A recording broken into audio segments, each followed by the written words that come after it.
Olá e sejam bem-vindos a mais um vídeo da Spoticar e um vídeo onde vamos mostrar que a forma como conduzimos tem muito impacto na autonomia de um carro elétrico.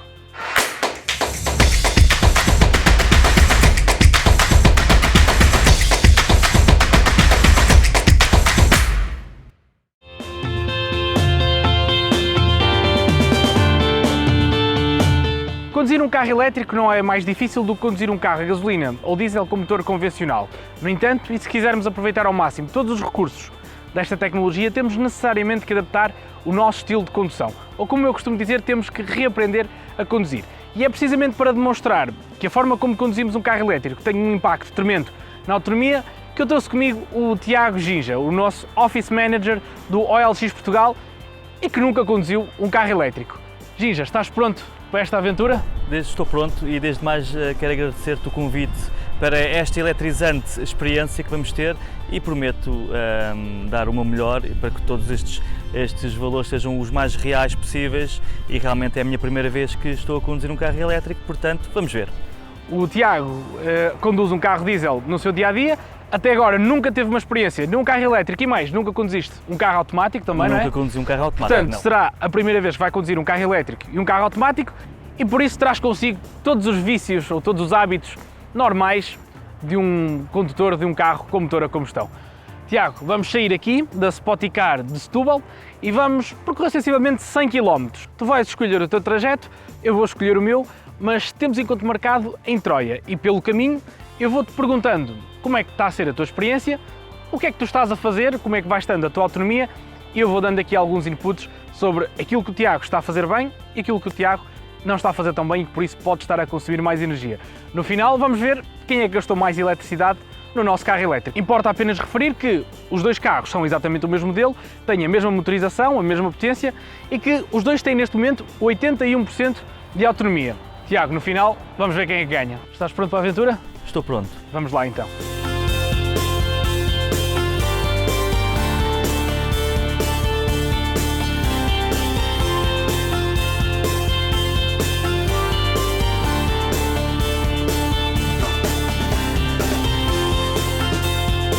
Tiago, por onde é que tu vais daqui para Troia?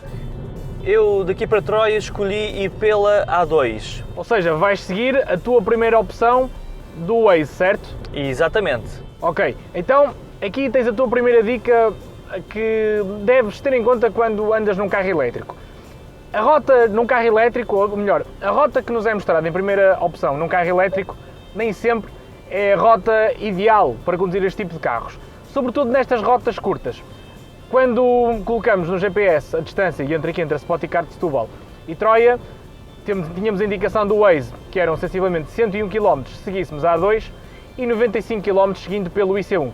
Falamos aqui de uma diferença de sensivelmente 6 km e esses 6 km a menos incluem um trajeto que não passa pela autoestrada e, como sabemos, os carros elétricos são menos eficientes em autoestrada do que na autoestrada. Isto porque as autoestradas são sempre percursos com pouca regeneração e onde vamos sempre utilizar a energia. Ao contrário de uma estrada nacional, com os seus típicos para-arrancas, acabamos por circular a velocidades mais baixas, portanto mais amigas dos motores elétricos e acabamos também por ter maior regeneração durante este percurso.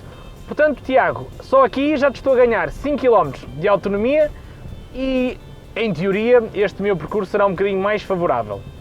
Olha, obrigado pela dica, Marvin. Já aprendi aqui uma coisa que realmente, pronto, acho que então escolhi o pior sítio para ir. Mas pronto, vamos ver então e no final tiramos as teimas. Por isso, Tiago, a tua primeira lição ou o primeiro ensinamento de condução de um carro elétrico é o planeamento. É verdade que conduzir um carro elétrico requer um bocadinho mais de planeamento do que conduzir um carro a combustão, mas no final de contas, quando olhamos a custos, vais ver que compensa.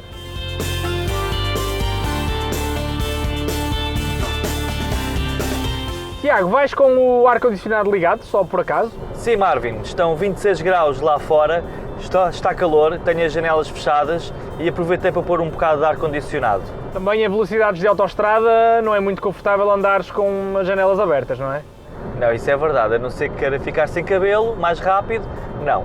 Eu, por acaso, comecei esta viagem com as janelas abertas, mas como calculei que fosses com as janelas fechadas e com o ar-condicionado ligado, e também para ficar um bocadinho mais confortável também fiz o mesmo, fechei as janelas e liguei o ar-condicionado. Não sei se sabias, mas ao contrário do que acontece num carro a gasolina ou diesel, o ar-condicionado num carro elétrico tem um impacto muito maior na autonomia. Estamos a falar de sensivelmente entre 5 a 10% menos de autonomia se ligares o ar-condicionado. Sabias isto? Não sabia. Mais uma dica boa para ter em conta no futuro. Então, Tiago, o que é que estás a achar da tua experiência de conduzires um carro elétrico pela primeira vez? O que é que achas do novo Fiat 500e? Olha, Marvin, eu já tinha conduzido um Fiat 500 anteriormente, na última geração, e digo-te que estou a achar este carro idêntico, mas um pouco maior.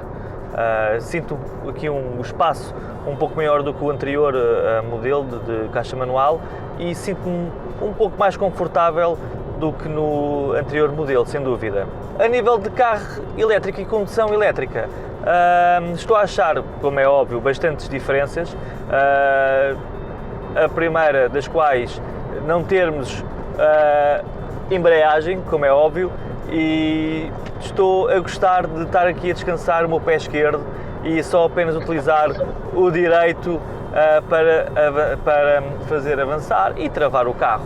A nível de condução de velocidade, noto, claro, uma maior aceleração instantânea com o carro elétrico do que o carro a diesel, que era o meu modelo, que é o carro que eu conduzo é a diesel. Estou a gostar do carro, acho que o carro está bem conseguido a nível de autonomia, a nível de interiores e tudo mais. Portanto, acho que estou a ter uma ideia diferente do que é a condução dos carros elétricos para os carros ditos de caixa manual.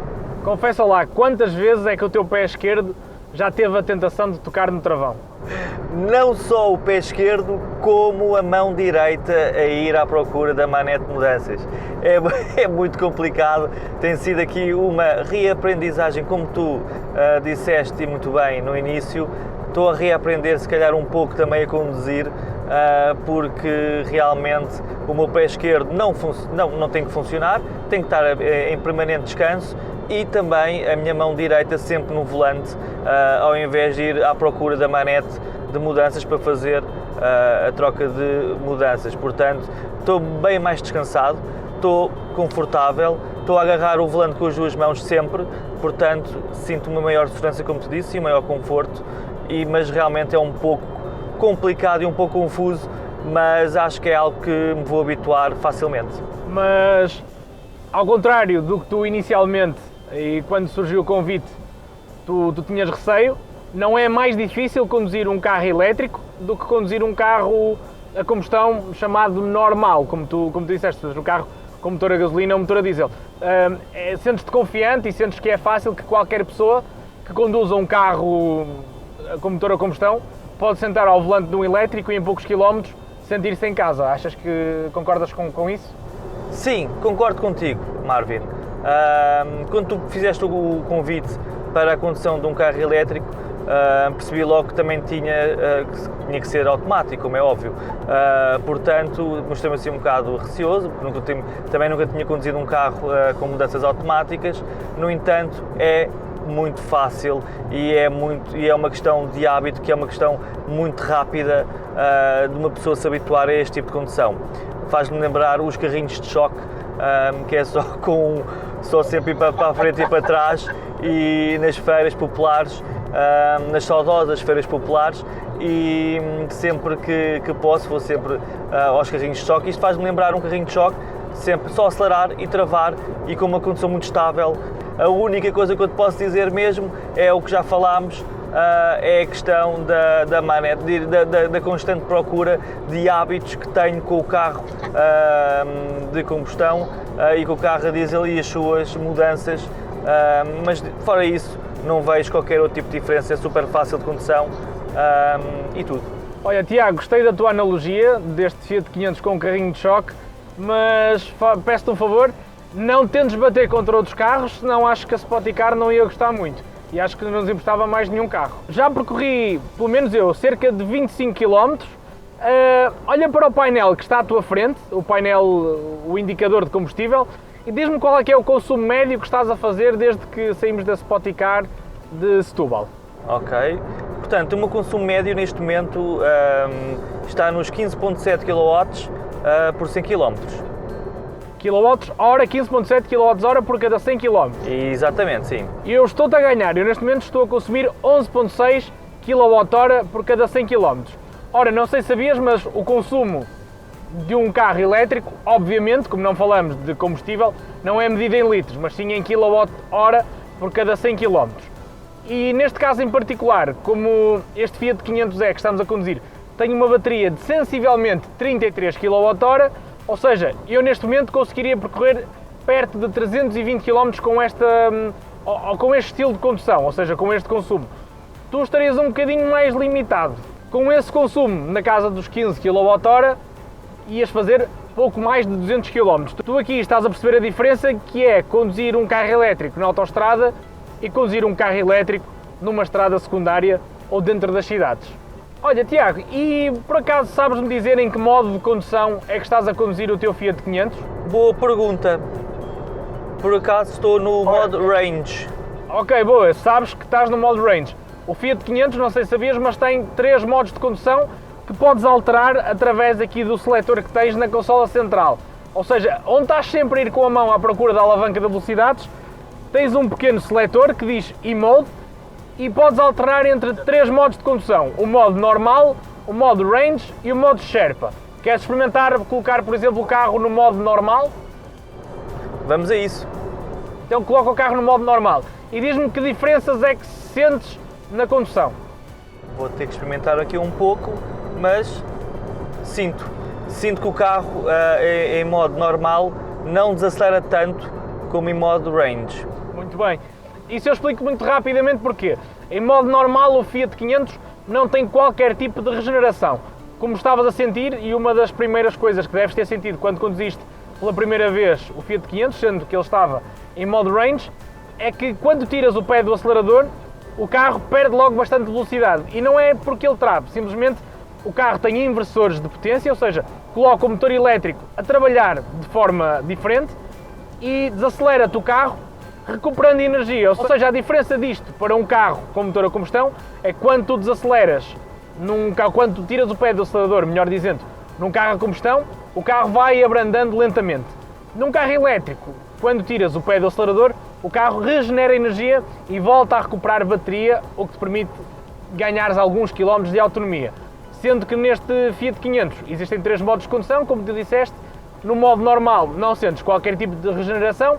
No modo Range sentes alguma regeneração, mas agora desafiava-te a colocares o carro no modo Sherpa. Vamos a isso. Já estou no modo Sherpa. E o que é que sentes? Sentes ainda mais regeneração, não? Sinto uma travagem, sinto que o carro vai travar mais rapidamente quando largo o pé do acelerador. Isto é porque o modo Sherpa no Fiat 500e, o nome Sherpa é uma homenagem, uma referência aos trepadores das montanhas do Everest. Basicamente é o que em outros modelos elétricos é conhecido como One Pedal Drive ou e-Drive. Ou seja, basicamente é o modo de condução indicado para a cidade. É um modo em que tu quase nunca tens que tocar com o teu pé direito no pedal do travão. Basta levantares o pé do acelerador e o carro, sempre que tiras pé, aplica alguma travagem, ou seja, aumenta ainda mais a regeneração, mas aplica também alguma travagem. Basicamente faz com que tenhas apenas que conduzir com o pé direito no acelerador. Ao início a sensação pode até ser um bocadinho estranha, podes não estar muito habituado, mas acredita que com o passar do tempo vai ser o teu modo preferido para conduzir na cidade e vais ver que utilizando-o de forma eficiente vai-te fazer aumentar e muito a autonomia do teu carro elétrico. Tiago, quantos quilómetros é que te faltam para saíres na A2? É agora, é mesmo agora que vou sair. Faço-te um desafio, em vez de utilizares o travão, tenta desacelerar o carro, ou seja, uma vez que estás no modo Range, vai levantando o pé gradualmente e vai deixando o carro desacelerar. E tu vais ver aí que no computador de bordo que está à tua frente, onde tens um mostrador que diz Power e Charge, vais ver que o carro vai carregar a bateria, ou seja, deste modo vais poupar bateria, vais ganhar autonomia e vais poupar travões. Marvin, eu não sei se tu és vidente ou não, mas foi exatamente isso que eu fiz e realmente tenho aqui o charge, a barra do charge aqui a movimentar-se. A quantos quilómetros é que estás do destino? Neste momento faltam-me 36 km para o meu destino. Ok, Tiago, então estás só praticamente 4 km à minha frente, deves chegar a Troia só uns minutos antes. Como podes ver, apesar de teres vindo pela autoestrada, circulaste obviamente mais rápido que eu. O limite máximo de velocidade nas estradas nacionais é 90 km por hora. Eu, obviamente, não excedi esse limite, por isso ganhaste-me aqui alguns minutos a chegar a Troia. Mas como tu vês, numa distância relativamente curta, de 100 km, não ganhas assim tanto tempo em ir pela autoestrada. Na minha opinião, os carros elétricos quase nos reeducam a conduzir. E eu explico-te porque é que eu disse isso. Com o passar dos anos, com o acumular de quilómetros e com o ganhar de experiência ao volante de um carro, temos tendência a não ligar tanto aos limites de velocidade, a não termos tanto cuidado com a forma como conduzimos, a ter uma condução mais despreocupada. Isto não só, obviamente, nos coloca em maiores perigos, mas aumenta também o consumo de combustível, mas também aumenta o desgaste de alguns componentes do carro, como dos pneus, pastilhas de travão, etc. Os carros elétricos, como inconscientemente nós temos sempre esta preocupação de querer que a bateria nos leve o mais longe possível, acabamos por ter uma condução mais defensiva. Isto lá está, não nos faz apenas ganhar autonomia ou ganhar quilómetros de autonomia, mas nos faz também poupar tudo o que é componentes. Por isso é que a autonomia de um carro elétrico é bastante mais barata do que de um carro a combustão. Quando vais fazer a revisão do teu carro, quando vais fazer a mudança de óleo, em média quanto é que gastas? Em média, cerca de 250 euros. É um valor consideravelmente alto quando comparado com o que pagas para fazer uma revisão num carro elétrico, porque nestes carros, obviamente, tu não tens óleos nem filtros para mudar, o único filtro que tens é mesmo o filtro do habitáculo. Num carro elétrico, praticamente, apenas gastas travões e pneus. E como tens a tal travagem regenerativa, se usares corretamente estes modos de condução, as pastilhas de travão vão-te durar dezenas de milhares de quilómetros, muito mais do que durariam no teu modesto carro diesel. Sabias isto, Tiago? Não, não sabia. Por isso é que eu digo, ao reaprendermos a conduzir, não só poupamos energia, mas também poupamos o carro e, consequentemente, a nossa carteira.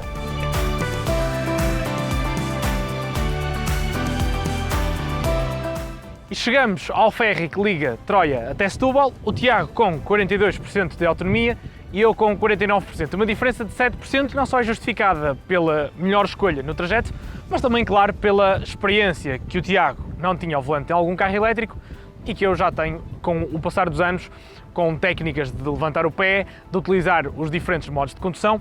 Tudo isso nos permite ganhar mais autonomia nos carros, porque hoje em dia os carros elétricos já nos provam que podemos viver com autonomia desafogadamente. Temos em praticamente qualquer carro, até mesmo no citadino, autonomia mais do que suficiente para podermos fazer as nossas viagens do dia a dia.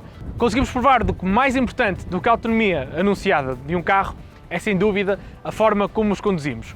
Um obrigado ao Tiago Ginja por ter aceito participar nesta maluquice, numa sexta-feira à tarde. Um obrigado também à Spoticar por ter tornado este vídeo possível e despeço-me até ao próximo vídeo do Stand Virtual.